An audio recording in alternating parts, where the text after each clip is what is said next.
વિદ્યાર્થી મિત્રો, આપણે આંકડાશાસ્ત્રમાં પહેલું ચેપ્ટર પૂરું કર્યું, સૂચકાંક. એના મોટાભાગની બધી જ રીતો, દાખલા, બધા જ મુદ્દા મેં તમને સમજાવી દીધેલા છે. તમે પ્રેક્ટિસ પણ કરી છે, એટલે તમને એમાં પરફેક્શન આવી ગયું હશે. હવે આપણે બીજું ચેપ્ટર શરૂ કરીએ છીએ, બરાબર? એ છે સુરેખ સહસંબંધ. સુરેખ સહસંબંધ કોને કહેવાય? કે અમુક ચલ હોય, સંબંધિત ચલો હોય. સંબંધિત ચલ એટલે એક ચલની કિંમતમાં ફેરફાર થાય તો બીજા ચલની કિંમતમાં પણ ફેરફાર થાય. મતલબ એક ચલ વધે તો બીજા ચલ પણ વધે, અથવા એક ચલની કિંમતમાં ઘટાડો થાય તો બીજા ચલની કિંમતમાં પણ ઘટાડો થાય. એક ચલની કિંમત વધે, બીજા ચલની પણ વધે. એક ચલની કિંમત ઘટે તો બીજા ચલની પણ ઘટે. સીધી દિશામાં ફેરફાર થાય. બંનેમાં, બંને વધે તો બંને વધે, બંને ઘટે તો બંને ઘટે. અથવા વિરુદ્ધ દિશામાં થાય. એક ચલની કિંમત વધે તો બીજા ચલની કિંમત ઘટે. આવી રીતે પણ ચલ જોવા મળતા હોય છે. આવા જે ચલ હોય છે એ વચ્ચેનો જે સંબંધ હોય એનો અભ્યાસ કરવા માટે આપણે આ પ્રકરણ ભણવાનું છે. આવા જુદા જુદા ચલ હોય છે. બે ચલ હોય તો આપણે કહી શકીએ બે ચલમાં એકને એક્સ ચલ કહેવાય, બીજાને વાય ચલ કહેવાય. એકને નિરપેક્ષ ચલ કહેવાય, બીજાને સાપેક્ષ ચલ કહેવાય. હું અમુક નામ લખું છું ચલના, એટલે તમને ખ્યાલ આવશે. જેમ કે આપણે જોઈએ અહીંયા કિંમત અને પુરવઠો. અર્થશાસ્ત્રમાં ભણી ગયા છીએ. જેમ કિંમત વધે પુરવઠો વધે, કિંમત ઘટે તો પુરવઠો ઘટે. દરેકને ખ્યાલ હશે. પછી બીજું છે ઊંચાઈ અને વજન. મેડિકલ સાયન્સ પ્રમાણે સામાન્ય રીતે કોઈ વ્યક્તિની ઊંચાઈ વધે તો એનું વજન વધે. પછી છે મૂડીરોકાણ અને વળતર. મૂડીરોકાણ અને વળતર. જો કોઈ પણ વ્યક્તિ મૂડીરોકાણ કરે તો જો વધારે મૂડીરોકાણ કરે તો એને વધુ મૂડીરોકાણ ઉપર વળતર મળે. અને જો કોઈ વ્યક્તિ એને અડધું મૂડીરોકાણ કરે પહેલી વ્યક્તિ કરતાં તો એને અડધું વળતર મળે. ખ્યાલ આવે? તો મૂડીરોકાણ વધે તો વળતર વધે, મૂડીરોકાણ ઘટે તો વળતર ઘટે. એ રીતે આપણે વિચારીએ કિંમત અને માંગ. આપણને ખબર છે કિંમત વધે તો માંગ ઘટે. આમાં જુઓ વિરુદ્ધ સંબંધ આવ્યો. પહેલામાં સીધો સંબંધ જોવા મળતો હતો. કિંમત વધે તો માંગ ઘટે, કિંમત ઘટે તો માંગ વધે. ખ્યાલ આવે? અત્યારે હવે જુઓ ધીરે ધીરે કેરીની કિંમત ઘટતી જશે એટલે એની માંગ વધતી જશે. પછી છે વરસાદ અને પાક. વરસાદ વધે તો પાક વધે, વરસાદ ઘટે તો પાક ઘટે. એ રીતે વાહનનો વપરાશ અને એનો નિભાવ ખર્ચ, એટલે પેટ્રોલ અને રિપેરિંગ ને સર્વિસ ચાર્જ ને એ બધું. વાહનનો વપરાશ વધે તો નિભાવ ખર્ચ વધે. 2 મહિનાનું લોકડાઉન હોય તો ઘરના વાહનોનો વપરાશ ઘણો બધો ઘટી જાય તો નિભાવ ખર્ચ પણ ઘણો બધો ઘટી જાય. પછી વીજળીનો વપરાશ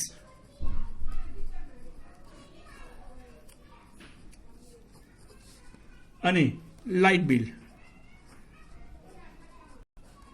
વીજળી વપરાશ વધે તો લાઇટ બિલની રકમ વધે, ઘટે તો ઘટે. માંગ અને કિંમત. માંગ અને કિંમત. કોઈ પણ વસ્તુની માંગ વધે તો કિંમત વધે, માંગ ઘટે તો કિંમત ઘટે. ખ્યાલ આવે? તમે જુઓ ચોમાસાની અંદર બધા કાપડના ને એના સેલ કેમ આવે છે? કે એમનું વેચાણ નથી થતું, માંગ ઘટી જાય છે. ખ્યાલ આવે? એટલે માંગ ઘટી જાય છે એટલે માંગ ઘટી જાય એટલે કિંમત પણ ઘટી જાય છે. એટલે માંગ અને કિંમતનો સંબંધ જોવાય. પછી ખર્ચ અને બચત. આમાં તમે વિચારો કોઈ એક વ્યક્તિનો ફિક્સ આવક છે કે મહિને 25,000 રૂપિયા પગાર છે, બીજી કોઈ આવક છે ને, હવે જો એ મહિને વ્યક્તિનો ખર્ચ વધે તો બચત ઘટે, અને જો ખર્ચ ઘટે તો બચત વધે. આવા મેં અમુક ચલ લખેલા છે, એક્સ ચલ અને વાય ચલ, નિરપેક્ષ ચલ અને સાપેક્ષ ચલ. બંને ચલની કિંમતમાં જુઓ ફેરફાર થાય છે. સામાન્ય રીતે નિરપેક્ષ ચલ છે એને સ્વતંત્ર ચલ કહેવાય અને સાપેક્ષ ચલને આધારિત ચલ કહેવાય. નિરપેક્ષ ચલના ફેરફારને લીધે સાપેક્ષ ચલમાં ફેરફાર થતો હોય છે. હવે જ્યારે આવો સંબંધ હોય કે એક ચલની કિંમતમાં ફેરફાર થાય એને કારણે બીજા ચલની કિંમતમાં પણ ફેરફાર થાય. ફેરફાર મીન્સ વધારો ઘટાડો બંને. તો બે ચલ વચ્ચે કાર્ય કારણનો સંબંધ છે એમ કહેવાય. ખ્યાલ આવે? એટલે બે ચલ વચ્ચે સહસંબંધ ક્યારે શક્ય બને?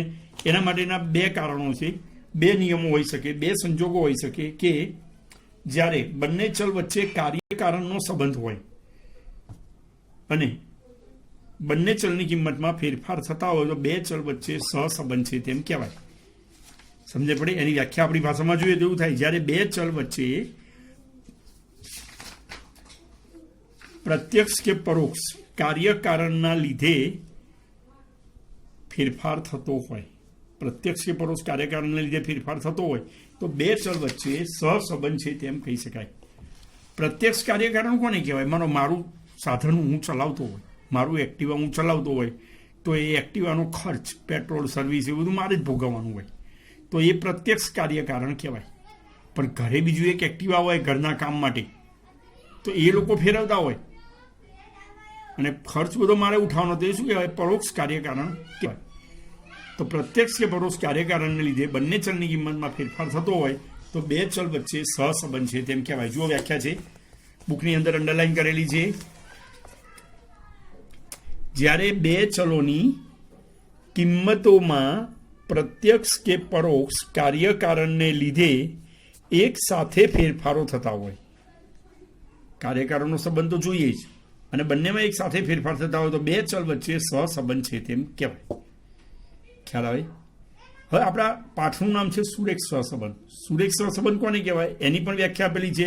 જો અહીંયા મારી પેન છે ત્યાં, જ્યારે બે સહસંબંધિત ચલોની જોડયુક્ત કિંમતોને આલેખપત્ર પર દર્શાવવામાં આવે, જ્યારે બંને ચલની કિંમતો આલેખપત્ર પર દર્શાવવામાં આવે અને તે આલેખમાંના બિંદુઓ એક જ સુરેખા પર હોય અથવા ખૂબ નજીક પડેલા હોય તો તેવા સહસંબંધને સુરેખ સહસંબંધ કહે છે. મતલબ શોર્ટમાં કહી શકીએ તો જ્યારે બે ચલ વચ્ચેનો સહસંબંધ આલેખપત્ર પર દર્શાવવામાં આવે તો બે ચલ વચ્ચે સુરેખ સહસંબંધ છે તેમ કહેવાય. તો વિદ્યાર્થી મિત્રો તમને ખ્યાલ આવી જાય કે સહસંબંધ કોને કહેવાય, સુરેખ સહસંબંધ કોને કહેવાય. હવે જ્યારે બે ચલ વચ્ચે સહસંબંધ હોય છે એના બે પ્રકાર છે, એક ધન સહસંબંધ, ઋણ સહસંબંધ. જો સહસંબંધના મુખ્યત્વે બે પ્રકાર છે, ધન સહસંબંધ, ઋણ સહસંબંધ. ધન સહસંબંધ કોને કહેવાય? જ્યારે બંને સહસંબંધિત ચલોની કિંમતોમાં થતા ફેરફારો એક જ દિશામાં હોય, એટલે કે એક ચલ વધે તો બીજો ચલ વધે, એક ચલ ઘટે તો બીજો પણ ઘટે, એક જ દિશામાં થતા હોય તો બે ચલ વચ્ચે ધન સહસંબંધ છે તેમ કહેવાય.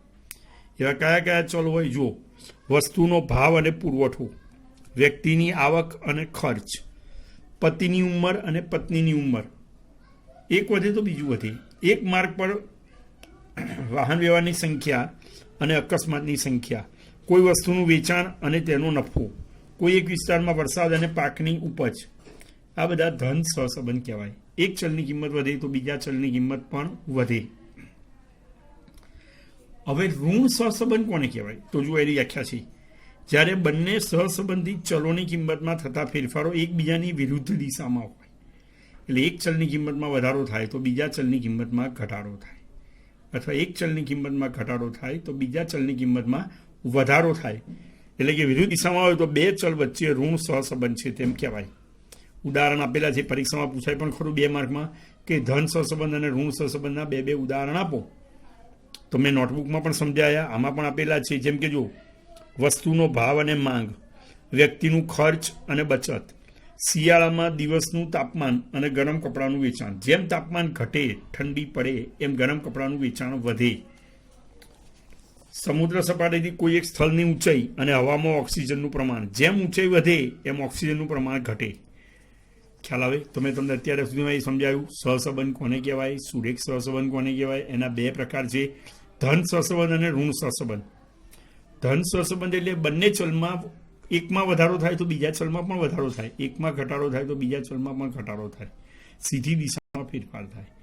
અને જો વિરુદ્ધ દિશામાં ફેરફાર થતા હોય, એક ચલની કિંમત વધે તો બીજા ચલની કિંમત ઘટે, અથવા એક ચલની કિંમત ઘટે તો બીજા ચલની કિંમત વધે, તો બંને ચલ વચ્ચે ઋણ સહસંબંધ છે તેમ કહેવાય. હવે જો મારા ઉદાહરણમાં આપણે જોઈએ નોટબુકની અંદર, ધન સહસંબંધ હશે હું તો પ્લસ લખીશ, ઋણ સહસંબંધ હશે તો માઇનસ લખીશ. જુઓ, કિંમત અને પુરવઠો, કિંમત વધે તો પુરવઠો વધે એટલે ધન સહસંબંધ. ઊંચાઈ વધે, વજન વધે, ધન સહસંબંધ. મૂડી રોકાણ વધે તો વળતર પણ વધે, અગર મૂડીરોકાણ ઘટે તો વળતર પણ ઘટે, કિંમત વધે તો માંગ ઘટે તો ઋણ સહસંબંધ, વરસાદ વધે તો પાકની ઉપજ વધે ધન સહસંબંધ, વાહનનો વપરાશ વધે તો નિભાવ ખર્ચ વધે, વપરાશ ઘટે તો નિભાવ ખર્ચ ઘટે ધન સહસંબંધ, વીજળીનો વપરાશ વધે તો લાઇટ બિલ વધે, માંગ વધે તો કિંમત વધે, માંગ ઘટે તો કિંમત ઘટે, ખર્ચ વધે તો બચત ઘટે ઋણ સહસંબંધ. આ રીતે તમને ખ્યાલ આવી જાય. હવે જ્યારે બે ચલ વચ્ચે જે સહસંબંધ હોય એની ઘનિષ્ઠતાનું જે માપ છે એને સહસંબંધાંક કહેવામાં આવે છે. આપણે સંખ્યાત્મક માપ કહેશો તો પણ ચાલશે, પણ વધારે પ્રોપર શબ્દ એ છે ઘનિષ્ઠતાનું માપ હોય એને સહસંબંધાંક કહે છે. જુઓ, બે ચલ વચ્ચેના સુરેખ સહસંબંધની ઘનિષ્ઠતાના માપને સહસંબંધાંક કહે છે. એને આર વડે દર્શાવવામાં આવે છે. તેને સંખ્યાત્મક માપ પણ કહી શકાય છે. આ માપ સૌપ્રથમ કાર્લ આપ્યું હતું. સહસંબંધાંકનું માપ કોણે આપ્યું હતું? કાર્લ આપ્યું હતું. MCQમાં આવે. હવે જ્યારે કોઈ પણ બે ચલ વચ્ચે સહસંબંધ હોય તો એનો અભ્યાસ કરવો હોય તો સહસંબંધના અભ્યાસની 3 રીતો છે. એક, વિકર્ણ આકૃતિની રીત, જેમાં તમે વિકર્ણ આકૃતિનો પ્રકાર જાણી શકો. આલેખ પત્રમાં તમારે કરવાનું હોય છે. બીજું છે કાર્લ ગુણાંક પ્રધાનની રીત, અને ત્રીજી છે સ્પીયરમેનની ક્રમાંક સહસંબંધાંકની રીત. આ 3 રીત દ્વારા તમે બે ચલ વચ્ચેના સહસંબંધનો અભ્યાસ કરી શકો છો. એમાં આપણે પહેલી રીત જોઈએ, વિકર્ણ આકૃતિની રીત. તો પહેલા તો એ વિકર્ણ આકૃતિ કોને કહેવાય? એક માત્ર પ્રશ્ન આવી શકે. જો અંડરલાઈન કરેલું છે રેડ, એમાં આપણે જોઈએ વિકર્ણ આકૃતિની વ્યાખ્યા છે. જુઓ, ચલ એક્સની કિંમતોને એક્સ અક્ષ ઉપર અને ચલ વાયની કિંમતોને વાય અક્ષ ઉપર યોગ્ય પ્રમાણમાં લઈ આલેખમાં નિરૂપણ કરવામાં આવે, આલેખમાં દોરવામાં આવે છે. જેમ કે x1, y1, x2, y2, x3, y3, xn, yn ને અનુરૂપ બિંદુઓને આલેખમાં દર્શાવવા મળતી આકૃતિને, જે આકૃતિ મળે એને વિકર્ણ આકૃતિ કહે છે. વ્યાખ્યા આપણે હવે પરીક્ષામાં એવું પૂછાય, વિકર્ણ આકૃતિની રીત સમજાવો, થિયરીનો પ્રશ્ન છે. તો વિકર્ણ આકૃતિ મુજબ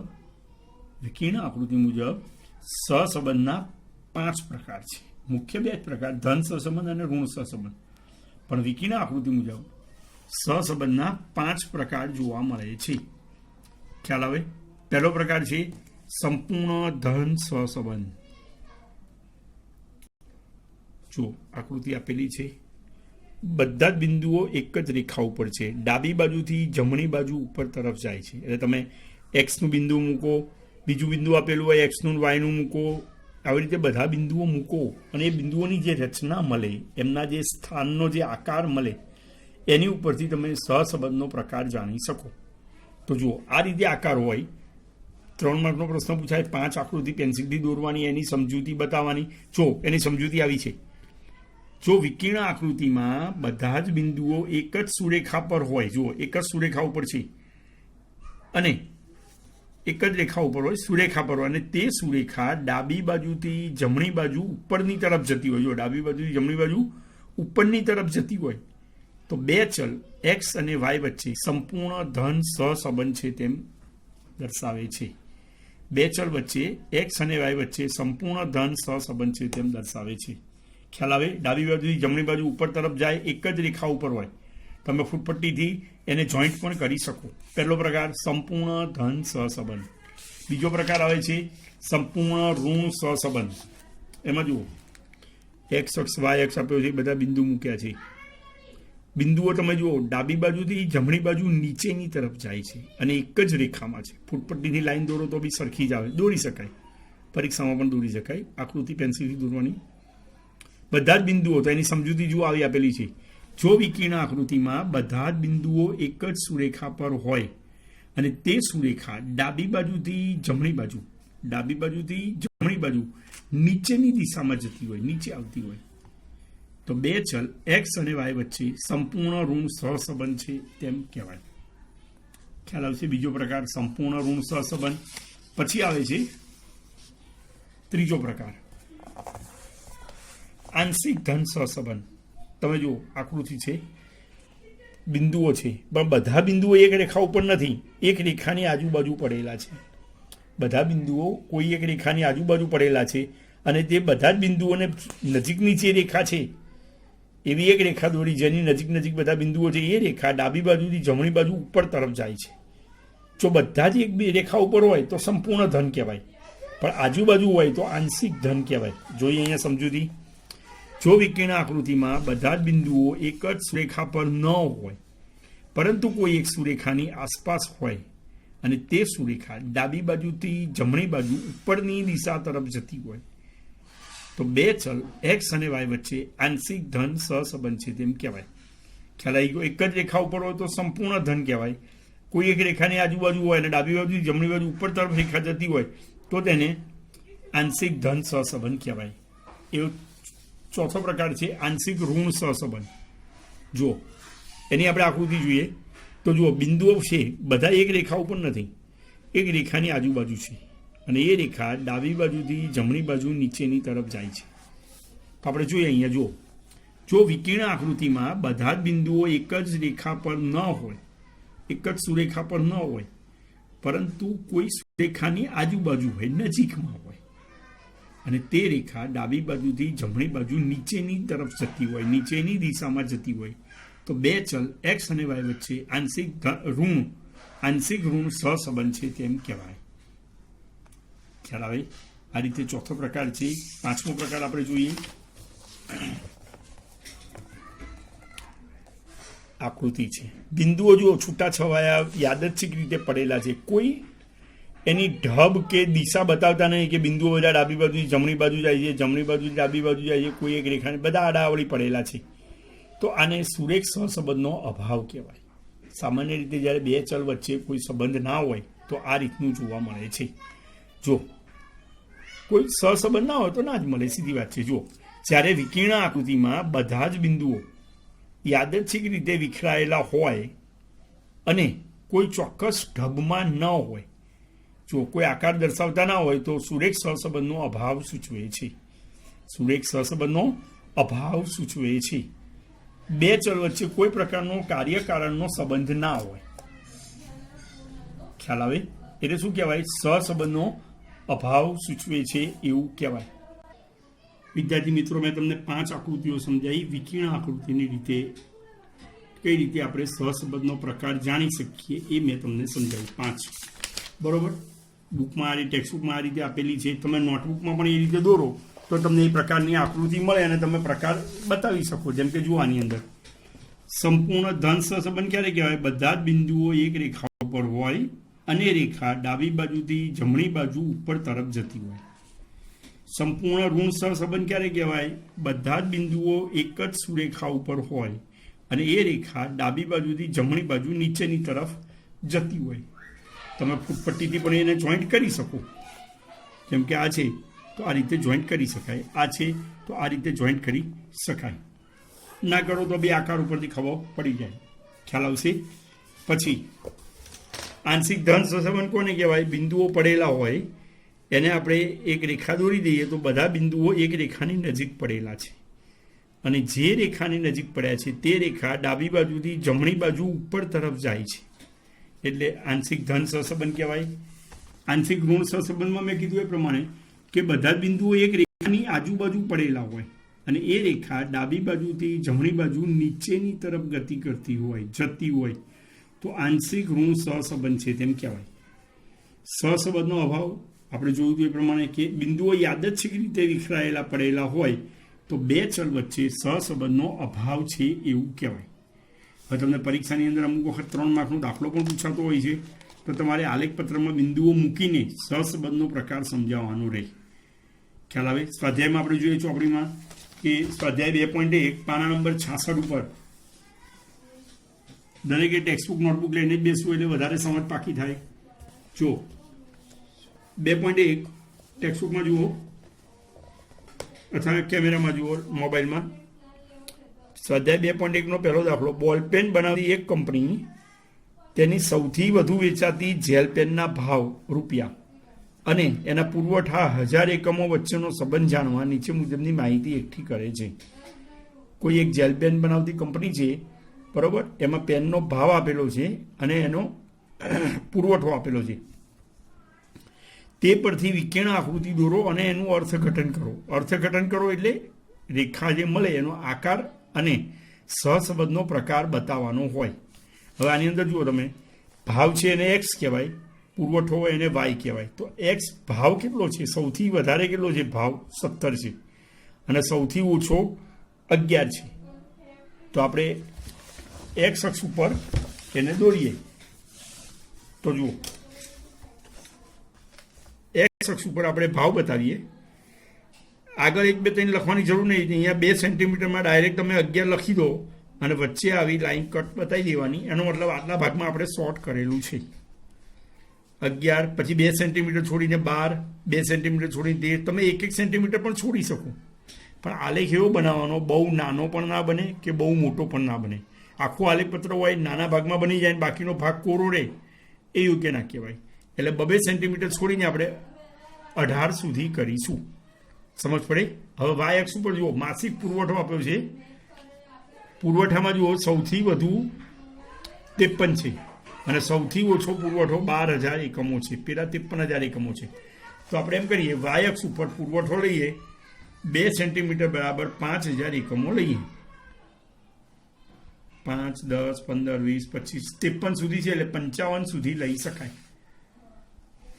સમજમાં આવે? પછી ઉપરના ભાગમાં આપણે પ્રમાણ માપ લખવું પડે. અહીં આપણે લખી નાખીએ પ્રમાણ માપ એક્સ અક્ષ ઉપર 2 સેન્ટીમીટર બરાબર, અહીંયા ભાવ આપેલો છે 2 સેન્ટીમીટર બરાબર 1 રૂપિયો ભાવ. ખબર પડે? બધું જ લખવાનું એટલે 3 માંથી 3 માર્ક આવે. અને વાય અક્ષ ઉપર 2 સેન્ટીમીટર બરાબર, આપણે અહીંયા પુરવઠો લખ્યો છે, માસિક પુરવઠો 5,000 એકમો, એટલે અહીં લખવાનું 2 સેન્ટીમીટર બરાબર 5,000 એકમો. ખ્યાલ આવે? હવે બિંદુઓ મૂકવાના. મૂકીએ આપણે. જુઓ, પહેલું બિંદુ છે, ભાવ પહેલા 14 રૂપિયા છે ત્યારે 32 એકમોનો પુરવઠો છે. પેન્સિલથી તમારે દોરવાનું, હું પેનથી દોરું છું, જેથી તમને મોબાઈલમાં દેખાય ક્લિયરલી. બરાબર? સ્ક્રીન નાનો હોય એટલે જલ્દી ખ્યાલ ના આવે. ભાવ 14 રૂપિયા હોય, એક્સ બરાબર 14 હોય, જુઓ, ત્યારે પુરવઠો 32 છે એટલે 14 હોય એની લાઈન ટુ લાઈનમાં 32 આવે ત્યાં આપણે બિંદુ મૂકવાનું. ખ્યાલ આવે? તમારે પેન્સિલથી કરવાનું. પછી બીજું છે, 16 રૂપિયા ભાવ હોય ત્યારે 50,000 એકમો, એટલે 16 રૂપિયા હોય ત્યારે જ્યાં 50 આવતા હોય ત્યાં આપણે મૂકવાનું થાય 50. પછી 12 રૂપિયા ભાવ હતો ત્યારે 20,000 એકમો છે. 12 રૂપિયા ભાવ હોય ત્યારે 20,000. એકદમ સરળ વસ્તુ છે, ખ્યાલ આવી જાય. 11,000 એકમો હોય, 11,000 રૂપિયા ભાવ હોય ત્યારે 12,000 એકમો. 11,000 હોય ત્યારે 10 ને 2 12. 15 એ 45. 15 રૂપિયા ભાવ હોય ત્યારે પુરવઠો 45,000 એકમો કીધો છે એટલે આપણે અહીંયા મૂકી શકીએ. 13 રૂપિયા હોય ત્યારે 30, તો 13 રૂપિયા હોય ત્યારે 30,000 એકમો હોય ત્યાં બિંદુ આપણે મૂકવાનું. અને 17 રૂપિયા ભાવ હોય ત્યારે 53. આ 17 રૂપિયા છે તો 53 રૂપિયા આપણે લેવાના. આ રીતે બિંદુ મૂકી શકાય. બિંદુ ગણી લેવાના, 1 2 3 4 5 6 7. આપણા પ્રશ્નમાં પણ જુઓ 7 ભાવ આપ્યા છે, 1 2 3 4 5 6 7. 7 બિંદુ હતા, સાથે સાથે આપણે મૂકી દીધા. હવે જુઓ કે બિંદુઓનો આકાર કેવો આવે છે.